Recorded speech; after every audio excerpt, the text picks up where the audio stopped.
वालेकुम वरहमतुल्लाहि वबरकातुहु। आज जाए अनारे जिन इंडियार माजे आरा रोहिंग्या कलासी इंदिनार बाबते इंडियार मीडिया कले बडिका हतकल हो जिन लाने कि आरा हेलाप हतकल हो आर के सुये गम हो। तो जिन दिन हेलाप बेशक मीडिया कले आरा सुये हतारे न हो आरा हकीकतरे बयान न करे। आज आर हकीकतरे बयान कर जदि इन लोग मीडियार एक वीडियो फुनाई तो जैर जिबार नाम ने कि रोहित उफ अध्याय हो नाम ओनारा इबार वीडियो गान शुरू तुलती लास्ट पर्यंत साइदोले नटानी साइदोले जिन आर हता आरा बयान गरिना भरी इनले आर हतकल योग्य होई ओनारा वीडियो गान हमाका शुरू तुलती लास्ट पर्यंत साइबा बोले आशा करम। नमस्कार दोस्तों, मेरा नाम रोहित उपाध्याय है। मैं इस वक्त हूँ दिल्ली के कालिंदी कुंज इलाके में। इस इलाके में म्यांमार से आए हुए बहुत सारे रोहिंग्या रेफ्यूजीज़ रहते हैं।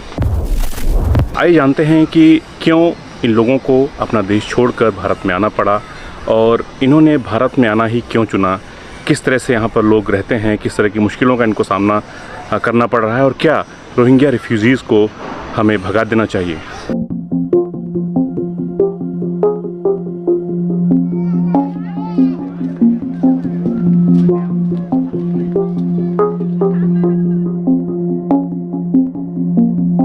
यूनाइटेड नेशंस के मुताबिक करीब 14,000 रजिस्टर्ड रोहिंग्या मुस्लिम्स इंडिया में रह रहे हैं, लेकिन एक अनुमान है कि ये संख्या लगभग 40,000 तक है।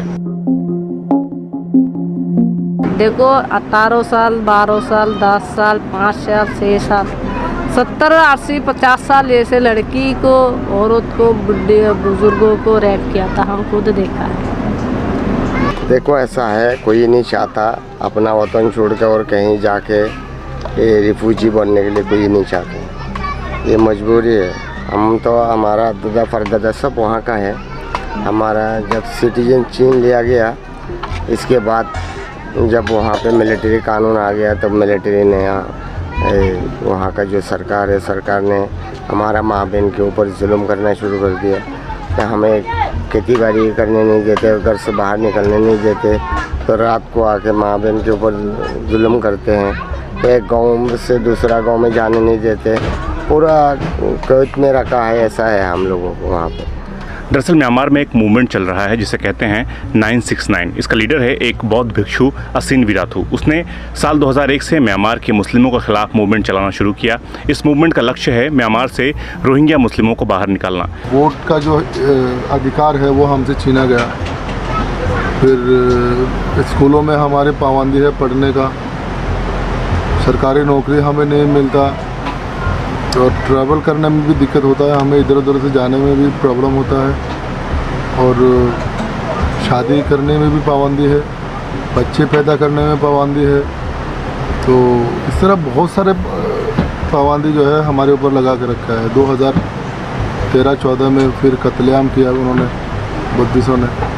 फिर वहाँ से हमारी घरों से निकाल के लेडीज़ों को बलात्कार करना शुरू किया, बच्चों को मारना शुरू कर दिया, घरों को आग लगा रहे, हमारे पास जो सामान है वो लूटना शुरू किया। फिर वहाँ पे रह के क्या फ़ायदा। हम उधर से 2013-14 में निकल गए, यहाँ पे 8-9 साल हो गए अभी। पहले भाषणों के जरिए जहर उगला, फिर रोहिंग्याओं का हर तरह से बहिष्कार करने को कहा, पब्लिक सपोर्ट हासिल किया, सेना को मिलाया और मारना काटना, घर जलाना शुरू कर दिया। एक अनुमान के मुताबिक अब तक 43,000 रोहिंग्या मुस्लिमों की जान जा चुकी है और लगभग 7 लाख से ज़्यादा लोगों को अपना घर छोड़ने के लिए मजबूर होना पड़ा है। अब सवाल ये है कि जब एक देश के लोग दूसरे देश में जाते हैं तो जाहिर सी बात है कि जिस देश में वे जाते हैं वहाँ का संसाधन, रिसोर्सेज इस्तेमाल करते हैं, उससे देश पर बोझ बढ़ता है। मगर इस पर बहुत सारी रिसर्च हुई, प्रयोग हुए, जिससे पता चलता है कि रिफ्यूज़ी दूसरे देश की इकॉनमी को बढ़ाने में मदद कर सकते हैं। दूसरे देश में जान बचाकर गए रिफ्यूजी पेट पालने के लिए किसी भी तरह का काम करने को तैयार होते हैं। मतलब कि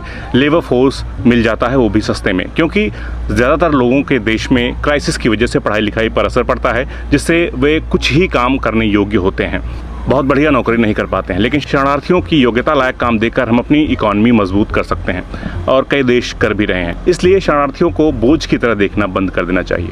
अब दूसरा सवाल आता है कि क्या इन्हें भगा देना चाहिए। हिंदू संगठन बीजेपी के लोग इन्हें आतंकवादी कहते हैं, चोर कहते हैं, बाहर निकालना चाहते हैं।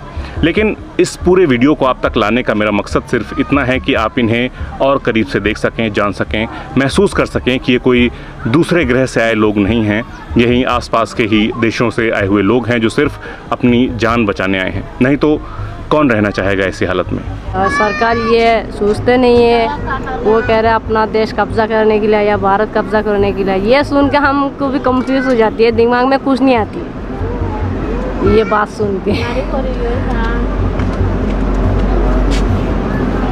इनका भी अपना घर बार था, हमारी तरह ही देश था जिसे कुछ नफरती लोगों ने उजाड़ दिया। जितने तरह के अत्याचार आप सोच सकते हैं वो हर तरह का अत्याचार इनके साथ किया गया, और हम लोग कितनी आसानी से कह देते हैं कि भगा दो इन्हें। सिर्फ 2 मिनट के लिए नफ़रत को किनारे रखकर सोचिए कि इनकी जगह आप होते तो, ये परिवार आपका होता तो हमारा उम्र तो ख़त्म हो गया रिफ्यूजी लाइफ में। हम चाहते हैं हमारी जो छोटे छोटे बच्चे हैं उनका लाइफ के लिए, भविष्य के लिए क्या हो, हम यही चाहते हैं। बुलडोज़र चलाए, कुछ भी करे, यहाँ से समंदर के ले जाके फेंक दे, हम कुछ नहीं कर सकते। कुछ भी कर सकते हैं हमारे साथ। देखो हम यहाँ मेहमान हैं, तो हम सरकार से गुजारिश करता हूँ मैं, हम लोगों को यहाँ पे जब तक हमारा अपना देश शांति ना हो तब तक हमें यहाँ रहने दिया जाए। हम ऐसे कोई इलीगल काम करने वाला नहीं है। इस कहानी से एक और सीख लीजिए कि देखिए किसी एक धर्म विशेष के खिलाफ नफरत का नतीजा क्या होता है। कुछ लोग अपनी राजनीति चमकाने के लिए कितने लोगों की ज़िंदगियां बर्बाद कर देते हैं। हम यहाँ का इंडियन जो फिल्म है वो देखते थे हम वहाँ पे बर्मा में, तो वहाँ देखते थे। हमारा माँ बाप ने भी बोला था हिंदुस्तान बहुत अच्छा शांतिपूर्ण देश है, तो हम भी वो फिल्म में देखते थे यहाँ शांति है। तो देखो बांग्लादेश छोटा सा देश है, उसमें 12-13 लाख रिफ्यूजी अभी है, वहाँ कमाई नहीं है, कुछ नहीं है, तो इसलिए हम यहाँ आया। घर की याद आती है?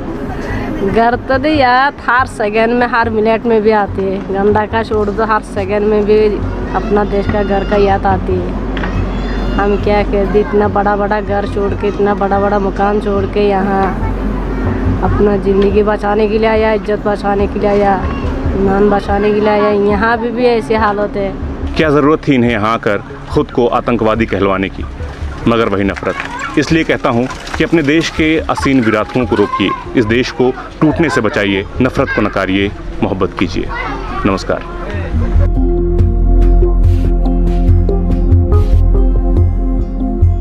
योग गौर पूरा वीडियो गान सायरे की बुझी भाई जदि कमेंट माजे लेके आइबा और हास करी योग गौर हता यान बेशी आतुन अहम हता डिक्का लगे जीवाई जियान ने की गयान हो दे नतुन की जरूरत जदे अजा एडा आयरे निजरे निजे आतंकवादी हुआई बल्लाई आरे आतंकवादी हर बहुत डिक्का हता कल हर इन बैगनी गए हुए और रोहित सर ओनारे आतन बेशी शुक्रिया जिन की आर दुक्कर हतारे आर जिन की मुस्लिम कौमर हतारे ओने पूरा दुनिया बंतु सही करी रख दिया और जेदुन पर्यंत ओनारा वीडियो गान ओनारा हासे पहुँचे ओनारा और बैर हासे हामाका पहुँचेबा और वीडियो गान जदि पसंद आछे दले हामाका लाइक करिबा और चैनल करे सब्सक्राइब करिबा और डाकत तो आसे दे बेल आइकन को हामाका सिबि दिबा। अस्सलामु अलैकुम व रहमतुल्लाहि व बरकातुहू।